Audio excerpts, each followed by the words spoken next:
Hello, everyone. Welcome back to I See What You're Saying, the Disciplined Listening Podcast.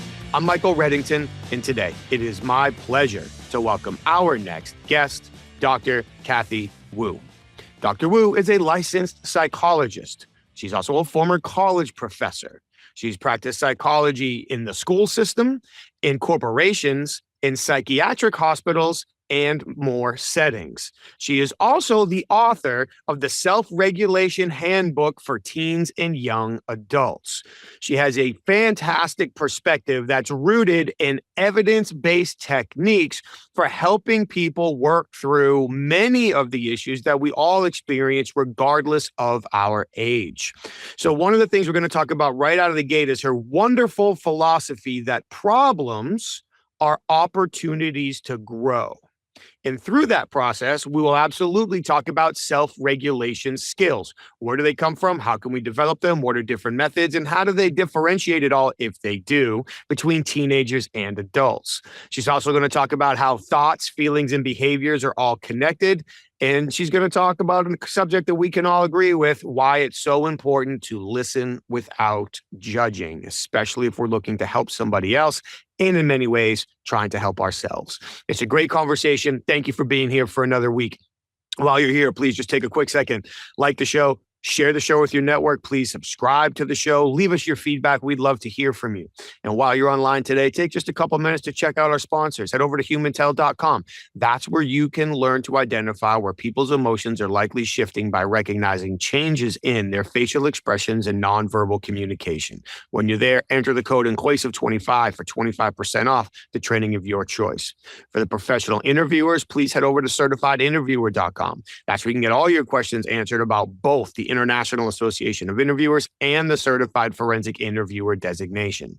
And while you're online, please head over to inquasive.com. That's where you can learn more about the programs that our clients teach us to custom facilitate for their senior leaders, sales teams, HR teams, and more, to teach them how to encourage people to share sensitive information under vulnerable circumstances in the face of consequences. Thank you so much for being here for another week. We really appreciate it. So now, without further ado, we introduce to you Dr. Kathy Wu.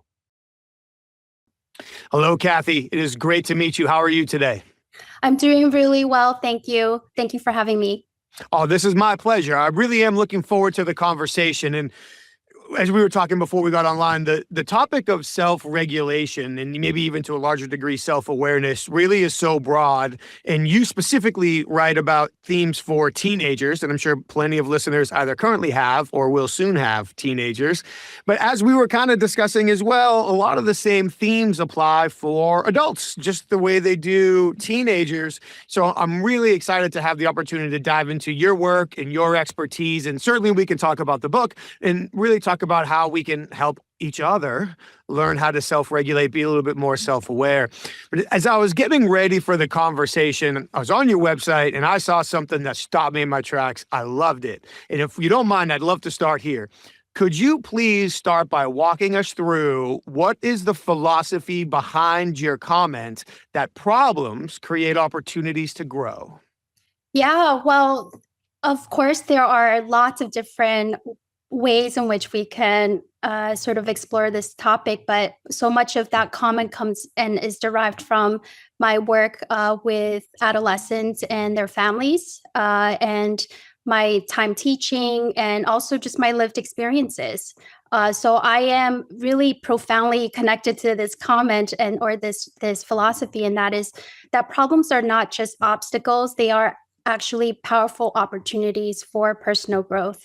So while they may feel really frustrating or overwhelming in the moment, problems can really push us beyond those comfort zones that lead us to more meaningful development. And so I see problems as opportunities to challenge the status quo. So they tend to break us out of autopilot. They challenge the ways we've been doing things and make us really take a closer look at what's working. And of course, the inverse, what's not working. That shakeup can really lead to new ideas, better ways of thinking, or even big changes that we've maybe been avoiding for some time, right? They also are opportunities or times for self-reflection. When something goes wrong, it often forces us to pause and look inward, right? We might start asking questions like, why did this happen? what could I do differently next time? So that kind of reflection really helps us understand ourselves better and to grow into what we want to be versus who we are right now that we might feel shameful about. They are also opportunities for building resilience, right? So every time we face and move through adversity, we really strengthen our capacity to cope with future challenges. So we learn to bounce back, adapt, and remain grounded really under those pressures, which is really the essence of resilience. Um, they also teach us emotional and cognitive skills, right? So working through problems really requires us to manage emotions like frustration, fear, disappointment, right? Shame, embarrassment. At the same time, we provide and are given ourselves chances to use skill sets that may have been dormant, right? Or develop new skills, problem solving skills, decision making skills. And I think more importantly, flexibility in our cognition, our thinking. And so these emotional and mental skills are really essential for growth and success in all areas of our life.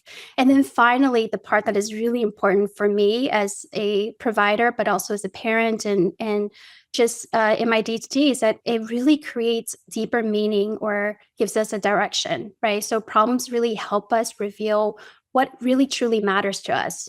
They help us really clarify our purpose, shift our priorities, and really ignite that passion for a cause or a path we haven't really considered before. So in these ways, struggles can really lead to a stronger sense of meaning making and also direction and I think identity as well.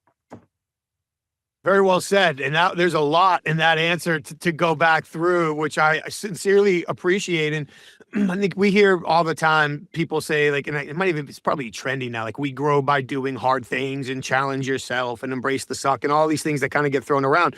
But there really is science behind it. And it, like you said, it's a way to build resilience. I love how the conversation is built around emotional regulation, but already we've thrown in the ideas of problem solving skills and decision making skills. So this is all intertwined. They're not silos. All of these rivers kind of come together to work in the same processes. I kind of like to circle back to a few things that you just said. I do want to come back to the building resilience piece in just a second, because I do believe that's super important. But before that, you listed different emotions and things that we can all have challenges with. And you're looking at it from a teenager's perspective with a lot of the work that you do. But as adults, we deal with it. Younger kids deal with it. But specifically when it comes down to frustration and those related emotions, I'd love to circle back there for a second and ask, because and one of the things I love too is I was getting prepared for the conversation was you talk a lot about helping people find their own answers and helping people find their own path, not necessarily just giving it to them, which there's all kinds of science and learning and ownership behind that as well. But when it specifically comes to overcoming or working through frustration and related emotions, what are some tools, techniques, or pathways that you've seen be successful there? Well, it really depends on what that frustration is, but I think first and foremost, we need to be able to identify that emotion when it does surface or when it presents itself. And oftentimes, we behave in ways that really respond to an initial sort of discontent in our bodies or a thought that flashes through our minds that may have been in there for some time. It just sort of emerges or becomes salient. And we react and we don't necessarily truly understand the root cause or if there is something that is innate in that situation or that context that has caused us that level of frustration. So much of the capacity to be able to manage frustration is to be able to say, well, what is this feeling? Pausing, reflecting, right? Being mindful to the shifts and changes that are happening within us and within others. If we are noticing that there's some noxious, person or thing in the environment that is causing, being able to say, is this my stuff or is this their stuff? And knowing exactly how to operate from that standing is really key to being able to regulate ourselves. But frustration comes up and shows up in various different ways, and we all have little patterns that sometimes when it goes unnoticed, we can get into sort of a state of dysregulation pretty quickly. And I imagine those patterns can tie back into that autopilot that you mentioned earlier. A lot of times we don't recognize it. It just sort of becomes our natural operating pattern or style that we use. And it's likely much easier to project and blame others than it is to really, again, you mentioned before, kind of look inside and start asking ourselves the important questions in order to move beyond. Absolutely. Yeah, I wish self-regulation was something I learned roughly 20 or 30 years before I actually started to give or take. Yeah, well, good for you, Mike, that self-regulation is a lifelong process, right? So if you feel like you missed the boat, you haven't, it's always there. And it's a likened to a muscle, that you have to flex in order to get better and stronger and have mastery over, right? So really, if we think about it, regulation is the ability to manage your emotions, thoughts, and behaviors. And so long as you have the propensity to be inward turned and self-reflective, you can always try better, right? So staying patient when you're frustrated, resisting something you might regret, right? Staying on task when you're being distracted, making thoughtful decisions instead of reacting impulsively. These are all skills that are very permeable to environmental shifts and changes. And so, yes, you might have learned self-regulation skills 20 years ago, but it might not actually be applicable right now in the situations you find yourself. So it's certainly something that one has to actively work and be proactive to manage. It's just as a point of the same thing that you would do it's sort of I like to perceive it as something that is about maintenance as opposed to being just reactionary. I like the way you said that. So I was kind of talking about resilience earlier. We'll see if we can tie this in here. As we were talking before we jumped online, you talked a lot about the different, I'm probably going to use the wrong word, like techniques or modalities or processes that can be used in order to help people develop those regulation abilities and the awareness. And a lot of that, I'm sure, because you just mentioned, shifts context to context, situation to situation.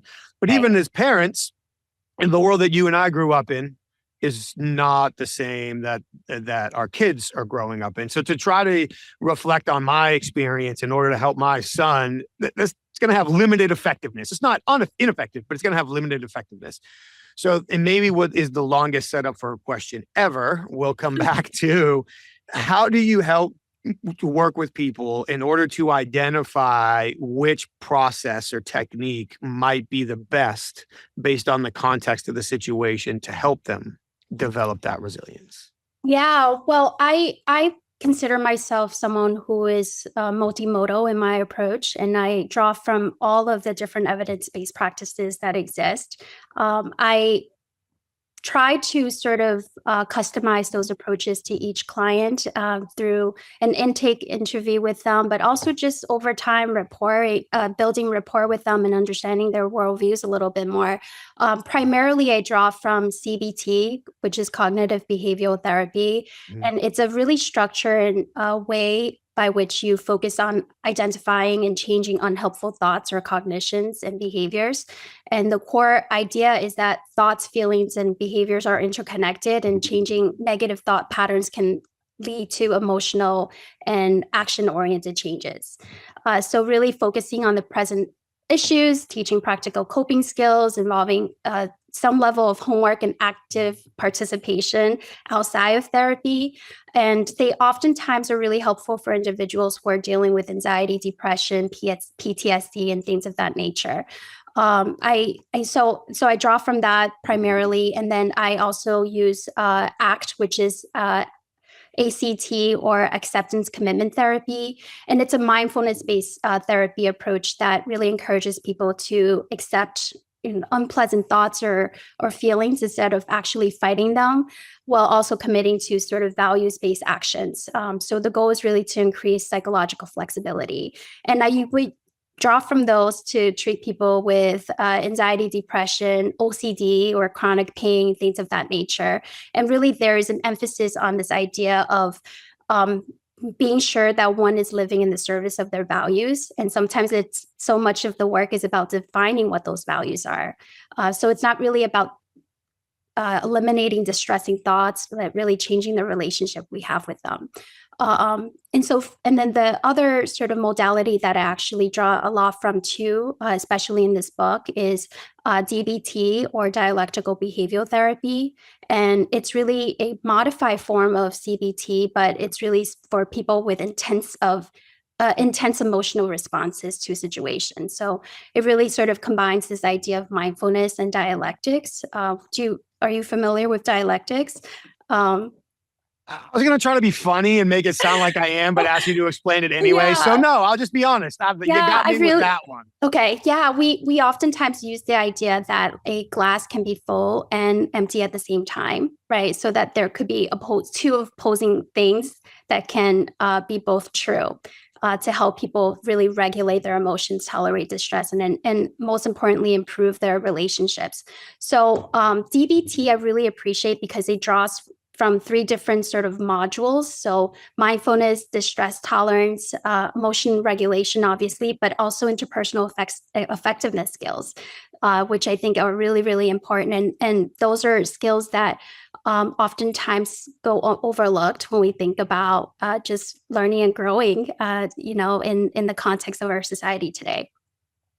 Yeah, and I would love to follow up on that. But I kind of chain those together. I think you bring up a good point, because at least my perception is, and I could certainly be limited / wrong, that a lot of times if somebody has an issue or a problem, emotional regulation, perception, behavior, whatever it might be, people tend to look at it as that's a you problem and you need to fix it. And okay, we all have to take some level of ownership. Sure. I imagine when you're talking about a teenager or a younger child, that might be a little bit different than an adult, maybe a conversation for another time. But if we're looking at how the interpersonal skills play and the mindfulness and being able to tackle this from several different roads simultaneously, I imagine that's a much more effective approach than just saying, suck it up, be strong, Absolutely. or rub some dirt on it, get over it, those kinds of things. Yeah, that can really, those type of responses can really aggravate the situation. It takes, something that maybe is more workable to something that feels more destructive or challenging for people to be able to maneuver through. So yeah, developing interpersonal skills entails far more than just saying, you go and fix it, go be resilient and fix it yourself, right? But it's really, it sort of ties into active listening, empathy, being able to use assertive communication, which I'm sure your audience knows very, fondly and also intimately about. Reading social cues, right? Conflict resolution, teamwork and collaboration, respect and open-mindedness, right? Feedback skills, being able to give and receive feedback. And of course, those nonverbal cues, especially with teenagers, they're really attuned to nonverbal cues. It's just that we're not so attuned to them, right? This idea of like the ways in which they scuff or they shut doors or they shuffle their feet, and it's sometimes misconstrued as that they are being being uncooperative or defiant, when in fact it's more likely that they're responding to the frustrations of the moment too, like you. That's a great clarification. So my son is younger. He's not a teenager yet. And I've been very fortunate to have the opportunity to help coach a bunch of his sports teams and to be involved with some of his education in some different areas. He goes to school. But one of the things that has really, really, really driven me crazy is this concept that when a child does something that the adult doesn't like, the adult automatically sees it as disrespectful. So, well, hang on. Like maybe it was disrespectful, but can we sort of unpack the context of what's happening around here? And number one, does the person we're interacting with have the concept of disrespect? Like, do they understand what that is? And if they do, is it the same as ours in this situation? And if we hit a green light there, okay, maybe we figured it out. But assuming that the answer is no, then to your point, what are the odds that they're reacting to their frustration, their emotion, their perception, and it has nothing to do with us. We can be unhappy with what we just saw or heard. Okay, that's fair. Maybe that falls along under the lines of acceptance. But it's not that they're disrespecting us. They're reacting to something that's going on inside of them. And I think that is a spectacularly important point that leaders at all levels, family, business, and community, could probably serve to have a bit of reminder of. So if people are experiencing an emotion, whether it's frustration, you mentioned shame and embarrassment, anxiety, and it is more intense, I think that's where you said the DBT might come in. What would be potentially some of the first steps to help somebody get through that intense stage of the emotion to get it to more of a workable stage? Mhm. Yeah, I think within the example that you gave, right, that we tend to be very quick as adults to diagnose the problem, label the problem as a problem, right, and try to problem solve. And I think sometimes the first thing we ought to do is just actively listen. And it doesn't require too much energy, but we are, trying to give the person that we're having conflict with, right, some opportunity to relax into how it is that they're feeling as well, and be able to have enough of the courage to be able to speak on them. And I think that that first step of just listening, as opposed to judging, is really important to be able to manage through intense emotions, especially in the social conflict.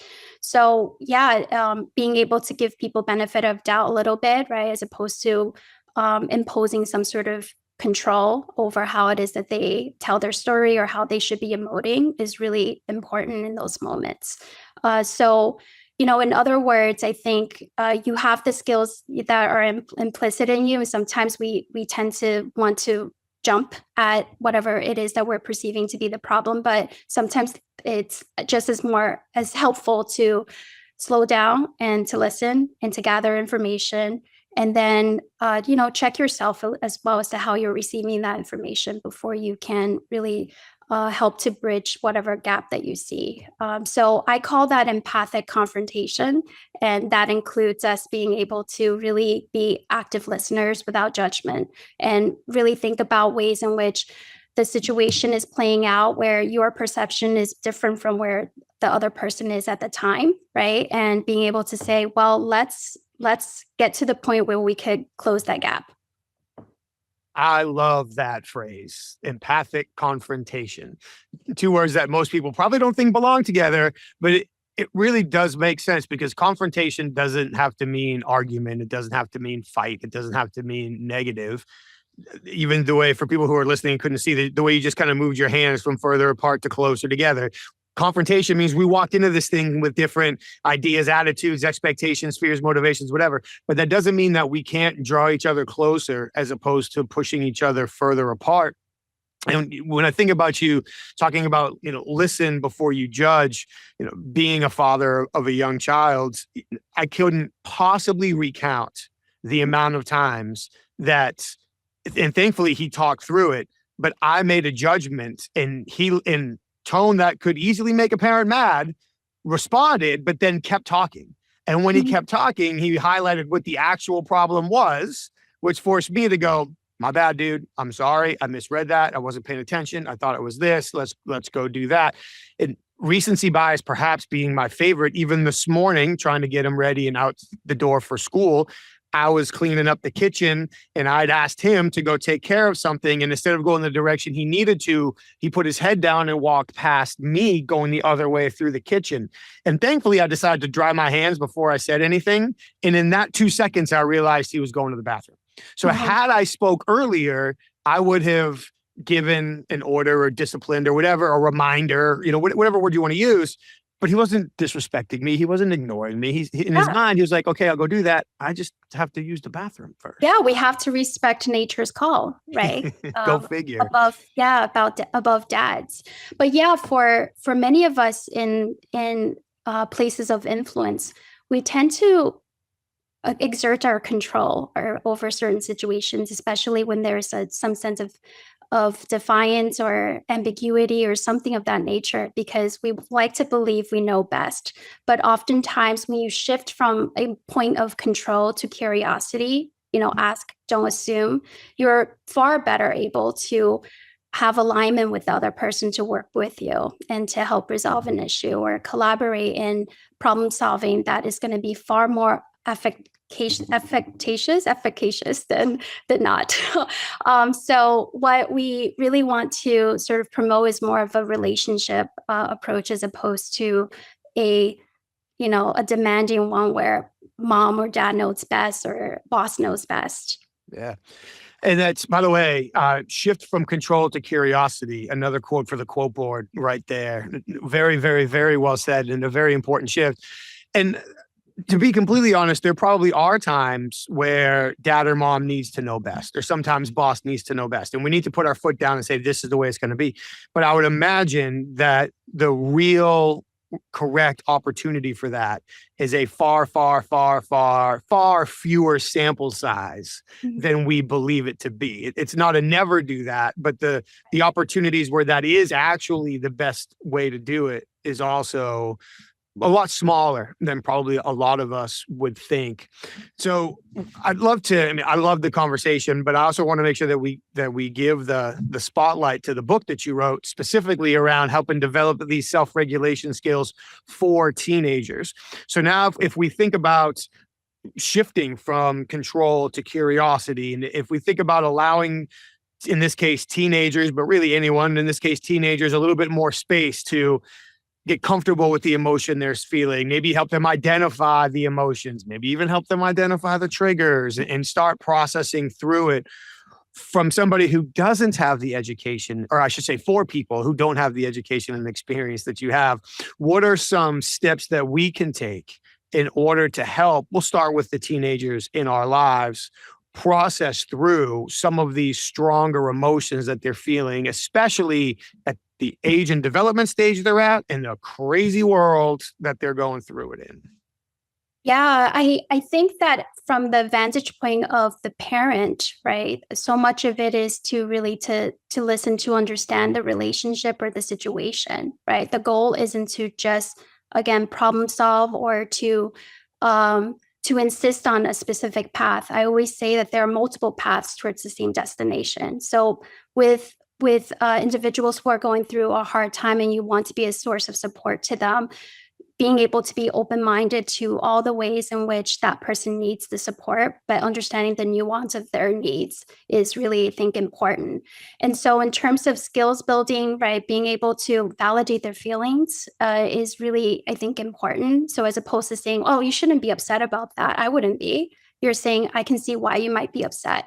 Right. And even if you feel like you're not truly there yet, just sit back a little bit and listen.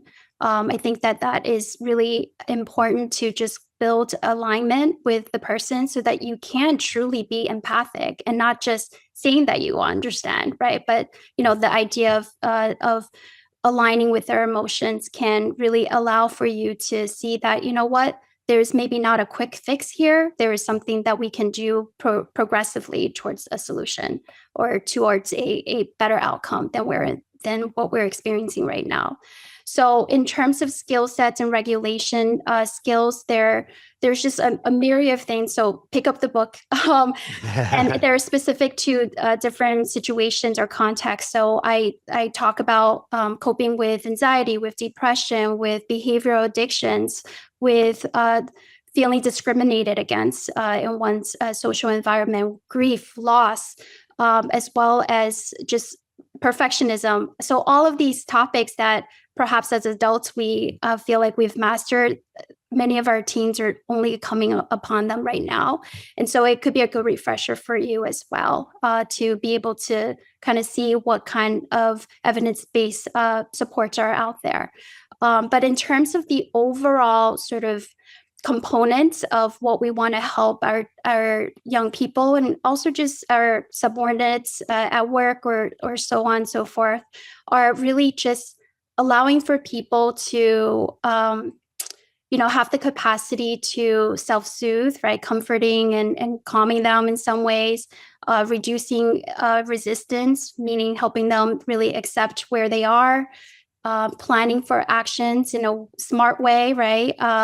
As opposed to just kind of imposing your views on them.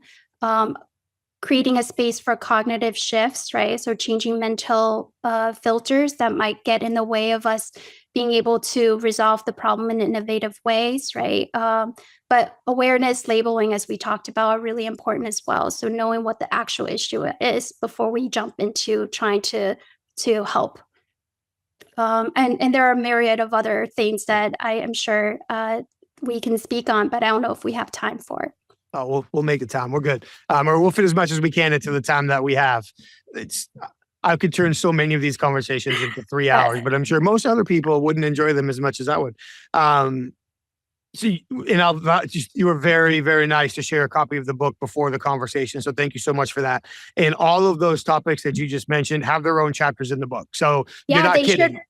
All the chapters, in my view, should be their own books. Or podcasts or what have you, because they are immense. And the way I frame the chapters is supposed to be more of a conversation with the reader. So there are reflection questions embedded in there. There are case studies in there.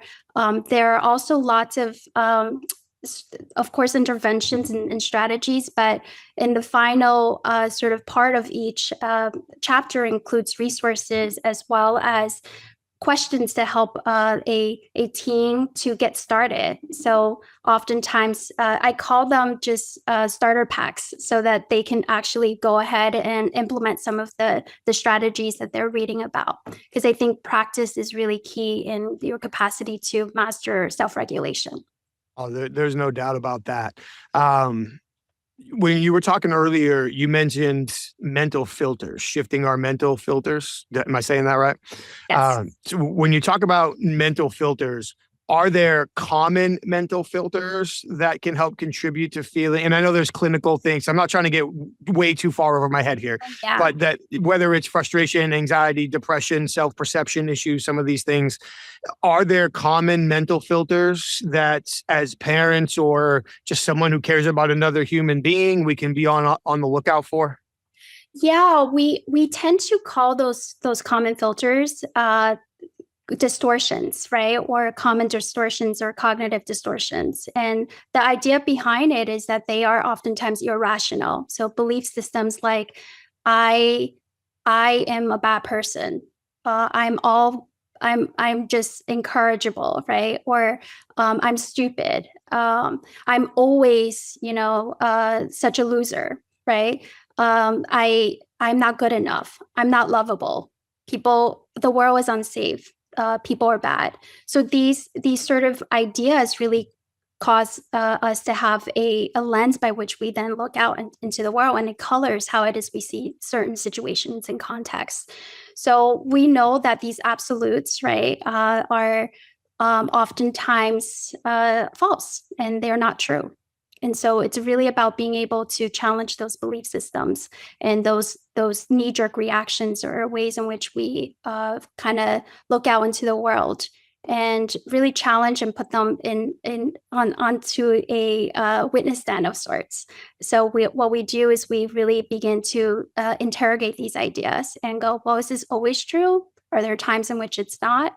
And we draw from, so that those sort of ideas come from CBT, but I really like the ACT practice of diffusion. And diffusion is this concept that we oftentimes just believe what we tell ourselves, right? So it's sort of this idea that we don't really sort of interrogate or question or have a critical idea or a critical sort of feedback loop with our own thoughts.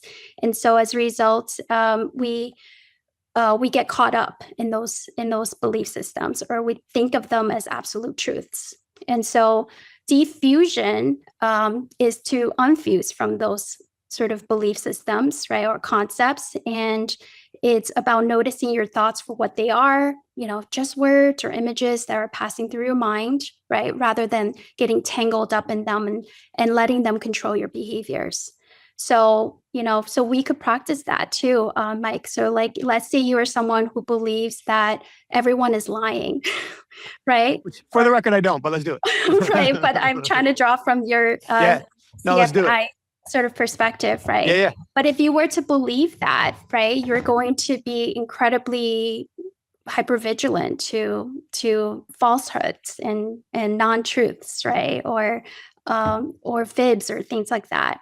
And so if you sort of walk into the situation with your son and he is saying, I don't want to do this X thing that you're requesting, and because I need to use the bathroom, if you have this core belief that people are always lying, then you're going to have what kind of reaction to that? I'm going to tell them, no, you don't do what I told you to do. Right. Right. When in fact, right, there's a multitude of different perspectives here that is at play. And so when you defuse, you're just challenging this idea.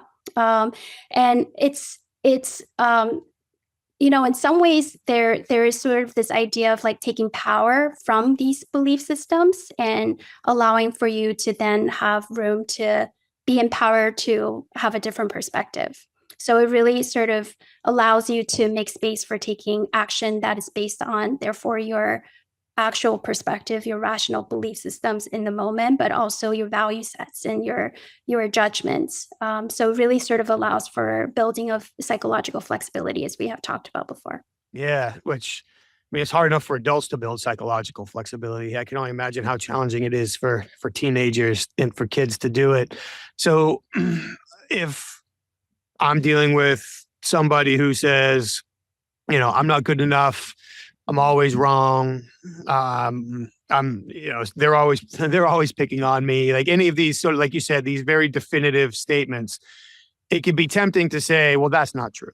Mm-hmm. Or it can be tempting to say, well, that wasn't true when this happened. Or, mm-hmm. It can be truthful to say, you didn't feel that way yesterday when you were doing X. Mm-hmm. And I imagine those approaches probably have limited positive impact at best. So yeah.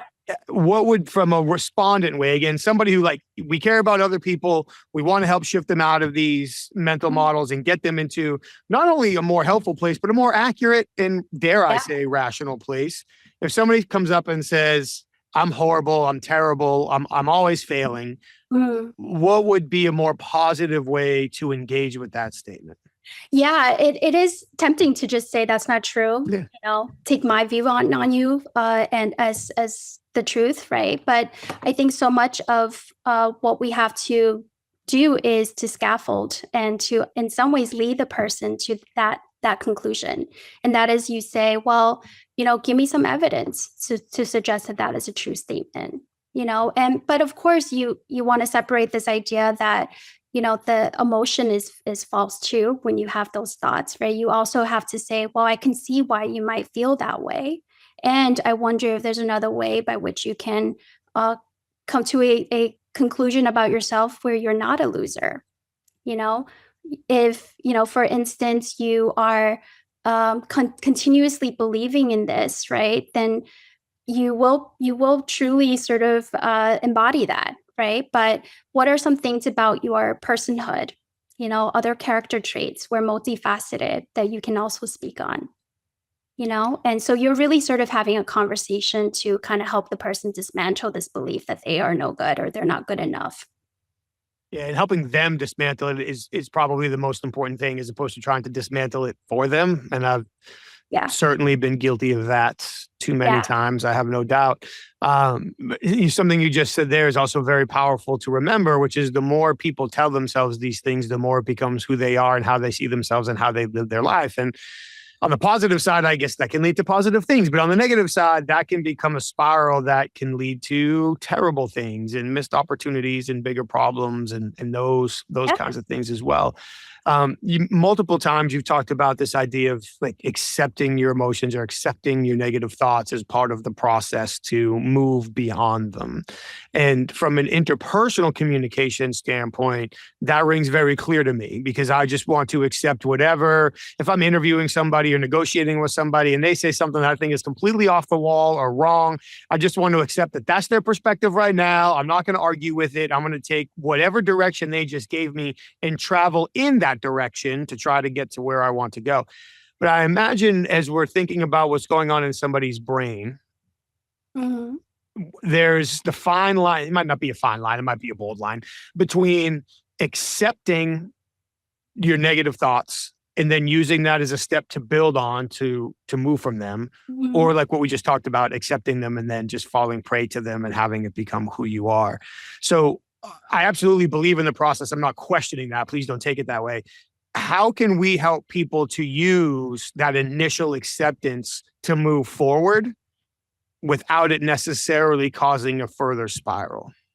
Yeah, well, I think it's not necessarily about saying that we have to discourage those thoughts or feelings, but rather going, hey, I see it and I don't see the value in it, right? And there are actually some really what I would think to be pretty cute techniques, which I love when it comes to therapy because it can be quite serious, right? But for instance, if you're someone who constantly has this sort of wheel of negative thinking about yourself, I'm such a loser, I don't matter, I always make mistakes, so on and so forth. Sometimes what one wants to do is to actually really take the power away from them. And so a silly thing is to be able to say, well, what if we were to project those thoughts as like a song to the tune of Happy Birthday? You know, say in Daffy Duck's voice, or say it really slowly until it sort of wears out, right? But we're just being able to just like create a space by which you isolate those thoughts and go, wait, where is this even coming from, right? And and you begin to disempower it. And then I think what is also really important, as we talked about, is labeling it. So it's not that I'm a loser. You're having the thought that you're a loser. So you see that little tiny space. I know it's semantics here, but that space allows you to therefore witness it in a way where you can accept that that is a thought, but it's not actually one that you can own or that you feel is important enough to own. And you can then maneuver through. And it's that little tiny space that really matters, because when you are fused with it, you are believing that it is you. And that's not true or helpful. That separation is extremely important. And I like how you use the word witness. So if I'm a loser, that's me. I'm fused to it, to use your words. But if it's, wait, no, I'm not a loser, though, that the words or the thought is that I'm a loser, and that's something different. That's something outside of like who I am, the core of who I am. So now it's almost creating that third person, I might not be speaking proper grammar, but perception of it. So now that it's outside of me, it's easier to, easy is probably a hopeful term, but it's more manageable in order to try to work through it now that it's not tied to me, it's outside of me. Yeah, you are able to gain some objectivity as a result of that distance. And you're able to therefore say, actually, here are XYZ reasons for why that thought is valid, but also untrue or unhelpful. There are times in which, if you've received, let's say, a PIP from work and you're going, oh, yeah, I snoozed on that last project, and these are valid criticisms or feedback that you want to be able to acknowledge, or not deny yourself of maybe some lackadaisical effort put into it, right? And then be able to, but not to sort of internalize to the point that you're never going to be able to be a high performing employee again or something of that nature. So therefore you can say, hey, I'm having the thought that I messed up, and I agree with that thought, but is it helpful for me to have that as a thought that dictates my behaviors right now? Right. And invariably it's not, because then we're not actually moving towards some progress or some acknowledgement or responsibility of your own behaviors. I like that a lot. As we've talked about, we've kind of gone back and forth, which I really appreciate, between common threads for teenagers, for adults, where they kind of overlap, where they might separate, and sort of get back to this theme of kids have it much different than we had it. So there's some understanding we can really demonstrate, some we can't. Yeah. I would love to take technology away from my son entirely and just say it's unhealthy for you and you're just not going to be allowed to have it. But that would just cause a whole nother series of problems. It's not a viable solution. So I know I can't do that. What, I guess, recommendations or considerations do you have for parents, especially with teenagers, when we think about the impact that technology and social media and all these things are having on them. And the science has proven it out. Like, this isn't just me being a grumpy old man. Like, the science has proven, I can be a grumpy old man, by the way, but the science has proved it out here. So if I'm talking to myself like I'm a loser, and then I spend the next 4.5 hours scrolling TikTok, Instagram, whatever, I could be dropping myself further and further into this hole that I believe I'm a loser based on this unhealthy comparison. And that's just one of about 4,000 different examples. So as you're working, I'm assuming not just with teenagers, but with families as well, what are your favorite approaches to managing this whole process of developing the emotional control and resilience and the what's the other word I'm looking for? I'm sorry. We've been talking about it all day. Self-regulation, yeah. Yes, thank you. I had the R and the E. Everything out of that just vanished from my brain. Regulation in the face of the expectations set by technology and social media. Yeah, well, I talk about how let technology be a tool for you and not you being a tool for it, right? Pretty explicitly. And it's something that really is fraught with lots of high highs and lots of low lows, right? And there is sort of no impact that technology, especially social media, has had on the developing teenage brain, and of course with adults as well. It's not uncommon for you to walk into any space and everyone is looking at their screens, right? So we know about the issues of the effects of technology, including instant gratification, right, which is this constant access to quick rewards, right, and that actually has an impact on reducing one's capacity to tolerate frustration, right. It also reduces attention spans, disrupts sleep, and sleep. There's a whole section on sleep as a fundamental to being able to self-regulate in this book. It sort of promotes avoidance and emotional escape.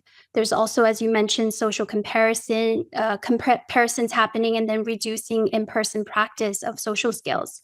So yes, so there's a lot of negative impact, but I always say to parents, it's not about the technology, it's your relationship to it, right? And really being able to, have the capacity to also see some of the positive supports. So many of these resources that I actually put in this book are of different apps, and there are some really great ones out there to help with focus and timing and really being able to promote intentional use of technology, right? So, but I like to also have us talk about the relationship to technology in conjunction with the relationship we have with our children. So if they are looking at some podcasts, right, and listening in on you, Mike, right, you might want to go, oh, who's this Mike guy? Tell me a little bit about what he's up to. What are you learning? So having it be as a resource, as a tool to actually developing greater understanding of your child and their interests is one way to sort of reduce this capacity or this knee-jerk reaction to control and to influence in a way where it's very absolute, right? We have to learn to just live and be coexisting with the technology and not just be in the fear of it. And so it's, I think, really, really important to model that type of behavior. So if you find that you're constantly on the screens, pause, stop, put some detox time into your day-to-day, right? So what we know about technology and the ways in which addictive behaviors develop is that the easy access is what maintains some of the toxic behaviors. And so what we want to do is actually take some breaks from it, and distance from it is actually one of the most effective and easiest techniques. So really sort of developing a culture in your household by which you're not really putting that much attention, onto the phone, but really being able to say, it is just like a tool, like the blender is a tool, or, the refrigerator is, I don't know, just thinking of different appliances. But yeah, in other words, you don't want to necessarily have it be such a source of a time sink or energy sink for you and your family. Yeah, and time and energy can be different. It can be a short time, but a ton of energy, depending on, or a shorter time, but a ton of energy. I think you made some great points there. It's about the relationship, and as parents, we're not snooping, we're not stalking, we're participating. And those are two very different things. And participating can help us identify some of these mental models and mental barriers that you were talking about earlier, can help us find common threads in order to work through problems together, maybe identify them earlier. All great points. I could talk to you for another hour, but I'm sure that you have other things to do this afternoon. So I can't thank you enough for all of the things that you shared. I've been taking notes the entire time. Hopefully listeners have too, especially those with kids at home. But for people that are looking to stay connected with you, continue to learn from you, to purchase the book and find not just your resources, but all those resources that you mentioned that are layered in the book in order to help these kids and families, where do they need to go? Well, they can go on to, there are so many outlets. Amazon.com is obviously a major source, but I am not on social media. So this was why this is a tough conversation or tough disclosure to make, because I really do practice what I preach in the book, and that is I don't have access to these outlets that can get very slippery. But I do have a website for my private practice, and it's woopsychology.com. And you can find and look for this book on Google and just search for it. And I appreciate the support. Of course, I will put the direct links to your website and to your book in I there. appreciate it. And congratulations for having zero social media. I have a little bit for the business because I have to and I don't have a choice, but I have zero personal social media. It's not worth it. Way more harm than good. It's not necessary. It sounds sarcastic, but if somebody really is interested and wants to have a conversation and they don't know how to get a hold of me, then they probably know somebody who does. And we can figure this. In other words, contact Mike if you want to learn a little bit more about me. And I'd be happy to, contact me and I will connect you with Kathy and we'll make sure the conversation continues. No, my pleasure. My pleasure. It has really been a pleasure meeting you, reading your work, finally getting a chance to talk about it. And I don't know if you recognize this, but you gave yourself some homework, I think, when you mentioned that each chapter in the book could be its own podcast. So when we wrap up, maybe your next assignment is to start doing little podcasts for each one of those chapters so people have the video content to go with it. Yes, thank you for that entrepreneurial idea. I have to consider it. Well, I wish you all the best. And if you do go that route, I can't wait to watch it and see it. And I'll absolutely share your book. So thank you so much for taking the time. I look forward to hopefully talking with you again soon. Yes, thank you so much. I appreciate it. Dr. Wu, thank you so much for a great conversation. I really appreciate all that you shared, certainly for the importance that it has for teenagers and our families, but also how you tied it into other conversations that as adults we participate in as well. I really appreciate it. And of the many lines that you said that were so valuable for us, how you explain the importance of shifting from control to curiosity was magical. Very important for all of us to keep that in mind. Also love how you highlighted that distance creates objectivity. Very important for us to keep in mind. And the phrase engage in empathic confrontation. What a phrase. Really appreciate everything that you shared with us today. Thank you so very much. And thank you to everybody that was along for the ride this week as well. We appreciate you being here for another conversation. Hopefully you took a bunch of notes and now have some different perspectives, not only on your family conversations, but on your professional and community related conversations as well. Please, before you head out today, take a quick second, subscribe to the show, like the show, share it with your network, give us some feedback. We really would love to hear from you. And take a second, please, just to check out our sponsors. Head over to Untitled.com, enter the code INQUASIVE25, and that's where you can get 25% off their best-in-class online training for recognizing when people's emotions are likely shifting by understanding when their body language and changing facial expressions are giving us those indications. All that and more at humantel.com. For the professional interviewers, please head over to certifiedinterviewer.com. That's where you can get all the questions, learn everything you need to know about both the International Association of Interviewers and the Certified Forensic Interviewer designation. Everything you need to know is right over there at certifiedinterviewer.com. And while you're online, please check out inquasive.com. That's where you can learn more about the programs our clients ask us to custom facilitate for their senior leaders, sales teams, HR teams, and more to teach them the techniques necessary to unlock the hidden confessions, everyday confessions, that are hiding in all of their high impact conversations. We really appreciate you being here for another week. Thank you so very much. Stay safe, take care of each other, and we'll see you next time.